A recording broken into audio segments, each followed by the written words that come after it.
Egunon, un tema que se va a calentar seguramente con el paso del tiempo y es el ámbito del Ártico. Hay quien dice que el cambio climático es bueno, otros que es malo, pero es una realidad y donde habrá evidentemente ganadores y perdedores a nivel geopolítico y geoestratégico. Y unos de los que pueden ser beneficiados son los que dan al océano Ártico, es decir, los países con balcón al marco del Polo Norte. Igual es el momento en el que acaban descubriendo una casa de Santa Claus, ¿no? Dejando a un lado los renos y los regalos de Navidad. Ahí tenemos varios países conflictivos y amistosos. Está la OTAN de por medio. Recordemos el conflicto aún abierto de Ucrania por parte de la invasión de Rusia y ha demostrado también los límites del país eslavo en su ámbito económico y en el ámbito militar. Pero digamos que vamos a hacer una idea sin tantos apriorismos, sino simplemente con los justos y necesarios a la hora de establecer una reflexión acerca del futuro.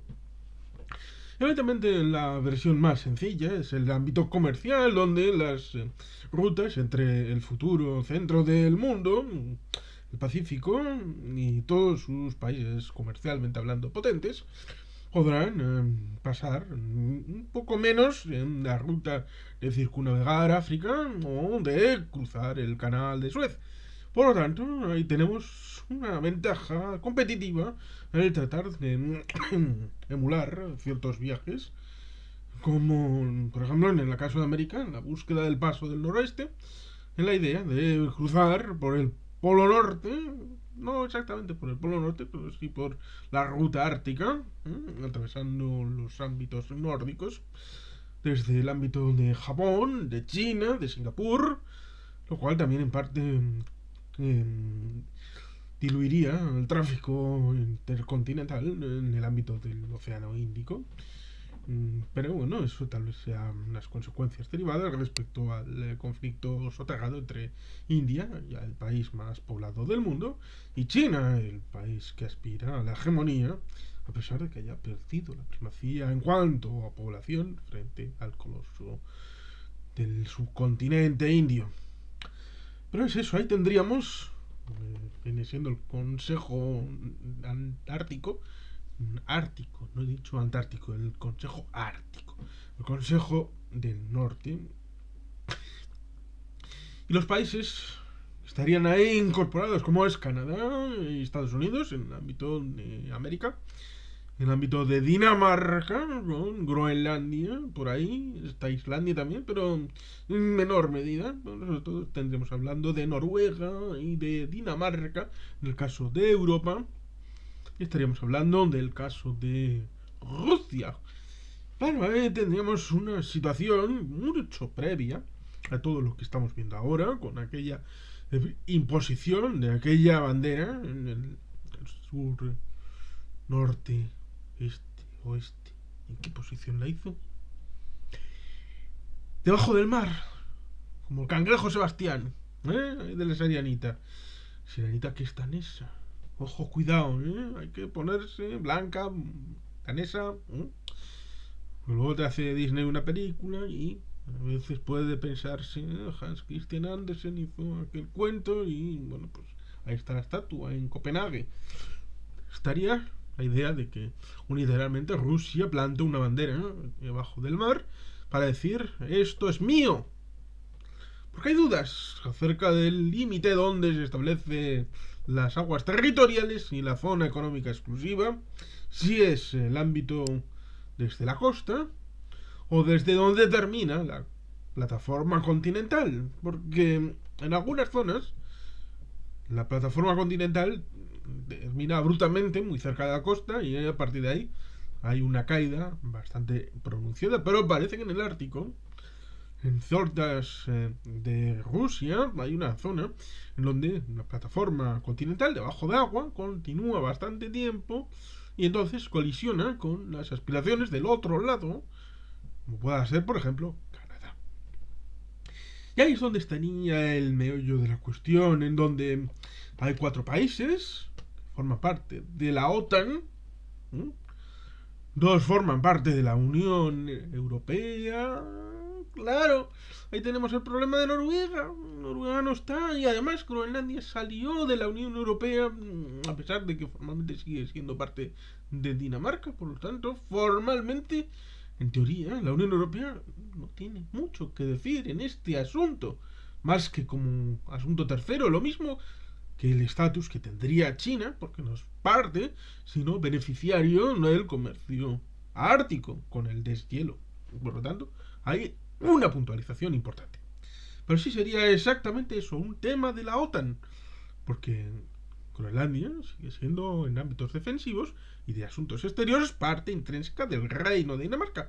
Y Noruega, también con las islas Svalbard, Spitsbergen, es un elemento importante a la hora de establecer el marco de referencia en el ámbito del Ártico. Y por supuesto, 4 de 5 son miembros de la OTAN, como dije: Estados Unidos, Alaska, Canadá, el ámbito nórdico, desde la frontera con Alaska y la frontera con Dinamarca, han restituido la paz en un conflicto que tenían, en donde simbólicamente se ponían unas botellas de aguardiente, las iban cambiando, ponían una a la otra: no, esta es mía, mía. Al final han hecho una división salomónica de la isla en zonas de influencia para llegar a una paz entre Canadá y Dinamarca.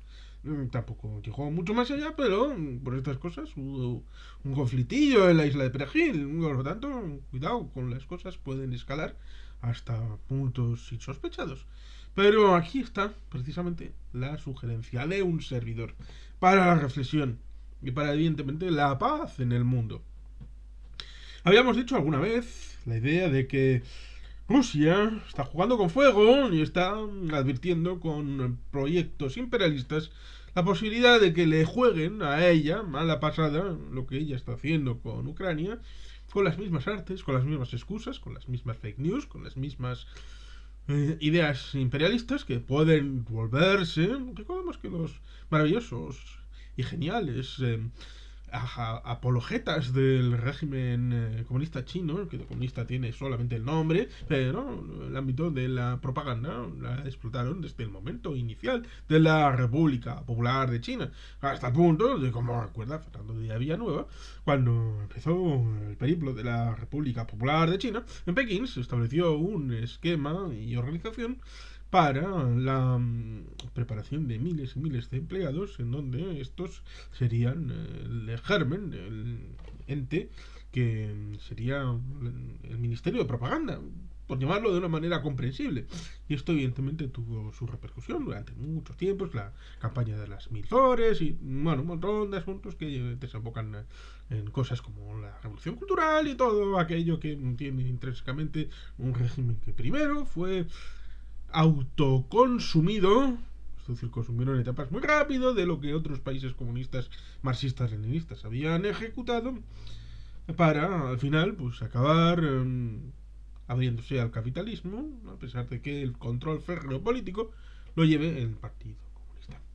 ¿Dónde está el asunto? El asunto está en el que, si se habla de tratados desiguales por parte de China con Occidente, hasta el año 1905, Occidente incluía en estos ámbitos Occidente europeo, es decir, países, imperios, potencias europeas, incluía, por supuesto, a Rusia.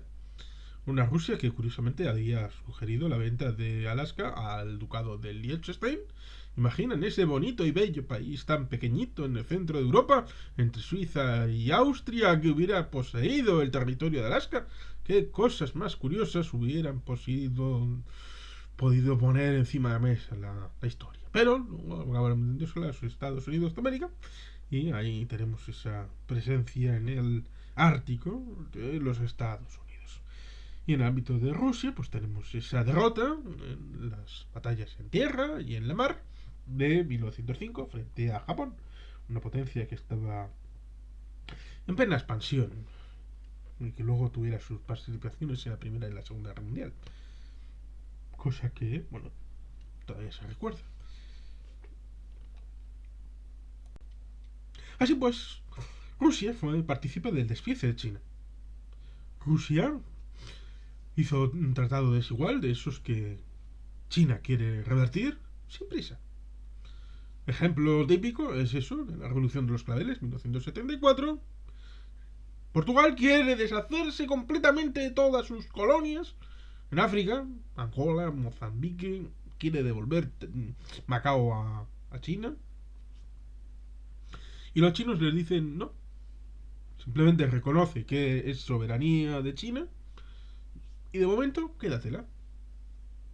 Y 25 años después es cuando les dicen, es el momento, venga para acá Macao. Es curioso porque en ese momento los chinos recibieron de Portugal. No, es cuando los chinos dijeron, no, tú has reconocido que esto es parte intrínseca de China, así que ven capá, ¿ah? Pa' acá, venga, papi, vamos, venga Macao pa' aquí. Entonces, ese es el concepto de historia. Más a largo plazo, más pausada. En esos tratados desigual, China perdió el 10% de su territorio, el 10% de su territorio a manos de Rusia. Y por lo tanto Rusia seguramente acabe por perderlo en algún momento del futuro. Y puede que algo más en Siberia. Por eso hicimos la propuesta de si Siberia quiere ser mantenida a manos de Rusia, como concepto de alhaja de aquella cruzada interior,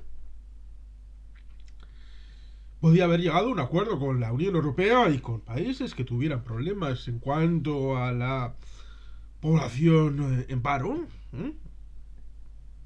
Y que esa población se jumelejara, es decir, un jumelage, que dicen los franceses, que es un elemento de amistoso encuentro entre las partes para colonizar ese territorio con ámbitos eurooccidentales bajo el amparo soberano de Rusia y así garantizar la continuidad del Estado ruso en un país que actualmente Rusia tiene la misma población que Bangladesh o México para un territorio que es el país más grande del mundo. ¿Qué pueden hacer frente a 150 millones de habitantes, frente a una India y una China que tienen en torno a 1.400 millones de habitantes? Se hacen una marcha parda o marcha negra o de cualquier color que se les ocurra. Siberia en 2 días, catapum chimpum, se acabó la soberanía de Rusia y usted se va al carajo. Pero parece que no han querido ni siquiera olerse la posibilidad y, como dijo un libro que leí hace un tiempo, la posibilidad de que a partir de 2050 en adelante la soberanía de Siberia sea parte de China es cada día más real. Y a partir de ahí, con un elemento más cercano, que es el ámbito del Ártico, podemos establecer un principio parecido desde la situación amistosa para con el Canadá. Canadá es un país particular, como muchos, y casi todos tienen sus particularidades.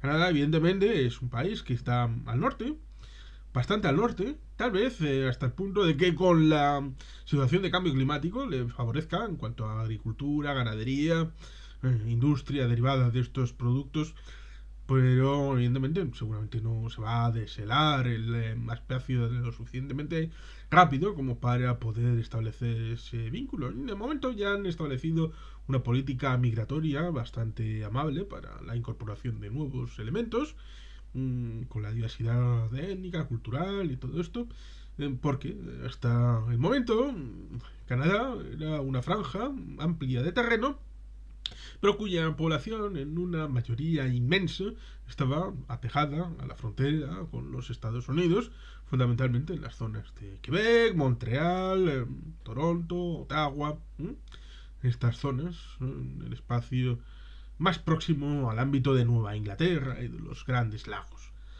Pero, evidentemente, sí también está Vancouver y otras ciudades en todo ese ámbito. Pero todo el elemento nórdico, más cercano a los inuits, pues evidentemente estaba bastante despoblado. Y además tampoco es que se ha poblado mucho en el ámbito de Canadá, no es un país con muchos habitantes, y por lo tanto el desafío al que le impone Rusia para con el ámbito de las aguas territoriales puede suponer un desafío, si es en solitario asumido por Canadá, absolutamente mm, imposible de revitalizar lo suficiente las arcas, las casas y las milicias del Canadá, lo suficiente como para afrontarlo en solitario.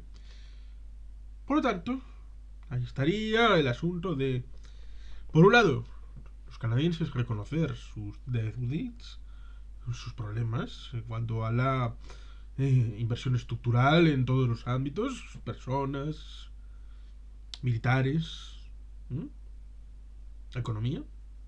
Ahora de afrontar ese desafío de la conquista, entre comillas, del Ártico para Canadá, teniendo en cuenta que Estados Unidos también tiene su trozo ahí al lado, y ahí está Dinamarca, y ahí está Noruega. Hacer un pacto, digamos que el concepto sería en el marco de la OTAN, a pesar de que confluiría la Unión Europea, en el ámbito del NAFTA, el antiguo NAFTA, que evidentemente tiene otro nombre, pero para la común comprensión, sería el ámbito del NAFTA, la Unión Europea, como marcos, va a asumir ciertos aliados eurooccidentales que den un soporte a Canadá de la forma que sea, como se acuerde, con el primer ministro de Canadá, que esté a la hora de poder poblar esas islas de una manera más permanente, poder hacer una proyección militar de defensa estratégica para con el marco del Ártico y para prever una cierta contención a las aspiraciones imperialistas del Estado ruso, que puedan tener apoyo de países terceros que se beneficien de esa ruta, sobre todo en el marco cercano a Rusia. Por eso es interesante. Si había una posibilidad de, al principio sigue estando, pero parece desechado por la absoluta incomprensión que ha hecho respecto al ámbito eurooccidental, Vladimir Vladimirovich Putin invadiendo Ucrania con una forma de extrañamiento ya duradero que va a ser implementado en los próximos años, después de la invasión, como digo, imperialista fascista de Ucrania por parte de Rusia. Por lo tanto, el asunto de Siberia, evidentemente, lo van a tener que afrontar completamente solo los rusos. Y los chinos, evidentemente, no van a ser de ayuda porque es como la comparación respecto a la Etiopía invadida por Mussolini en 1936. Ciertamente, Mussolini era un tipo importante. No, yo soy importante. Sí, pues había hecho la marcha sobre Roma en 1922, había tomado el poder, hacía 14 años que era el líder de Italia. Sí, fantástico. Pero la mamá era Adolfo Hitler. Y era el que llevaba el mando a pesar de que hacía solo 3 años que estaba en el mando. Y sí, estaban los Juegos Olímpicos de Alemania en 1936, pero esos ya estaban adjudicados tiempo atrás y bueno, pues tampoco es que fuera algo muy propio. Fueron herederos de cosas que habían hecho otros gobiernos en Alemania. Pero ciertamente era la nueva vedette, la nueva cachí, ¿no?, de Europa y del mundo. Adolfo Hitler. Oh, qué gente más sexy ahí, vestidos por copos, ¿no? Los SS. Pues Mussolini se convirtió en el subalterno, en el tipo de las bandejas y enviar la comida por aquí y por allá, a pesar de que intentó ponerse encima de la mesa invadiendo Etiopía, cosa que el PNV, por cierto, condenó como partido democristiano, invadiendo en ese momento un país cristiano como era Etiopía. Un elemento importante que obnubiló a ciertos movimientos cristianos europeos poniéndose del lado de Italia. Venga, vamos a invadir un país africano independiente cristiano de toda la vida, que es el segundo país del mundo en adoptar el cristianismo después de la Armenia histórica. Pero bueno, es eso. En la actualidad tenemos a Vladimir Putin, que hace el papel de Benito Mussolini invadiendo Ucrania, que es un poco como la suerte de la actualización de Etiopía. Y ahí estaremos todo el mundo eurooccidental para devolver la pelota al campo de juego y defender la independencia mucho mejor de lo que se hizo con Abisinia en 1936, a pesar de que muy poco después, cuando Italia entró en la guerra en 1940, Abisinia fue devuelta a la independencia previa, es decir, que con todo los ingleses acabaron cumpliendo su respeto para con la independencia de Etiopía. Pero bueno, la actualidad es eso. En la actualidad el que manda en el machaca es Putin y el que manda es China.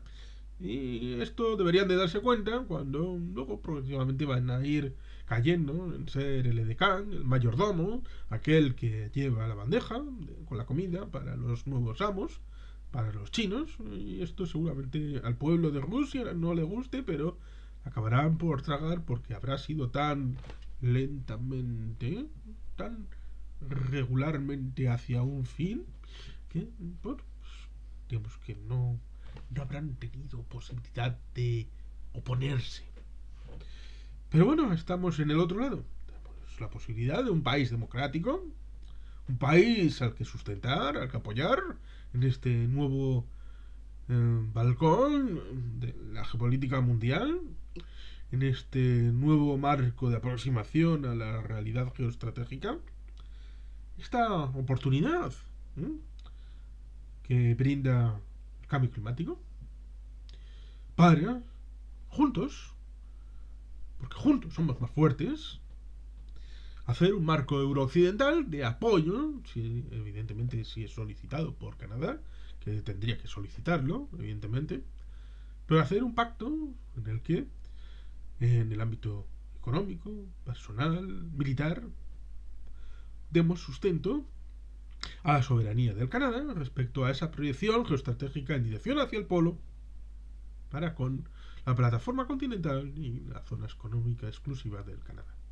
Es una idea que puede estar bien, puede ser interesante y que después de lo que nos ha unido la invasión de Ucrania al espacio NATO y al ámbito eurooccidental, puede ser un proyecto de futuro que permita continuar en el camino del desarrollo armónico del ámbito eurooccidental para no perder la partida del mañana. Y sin más, es que ricasco, agur probat, beti helpean.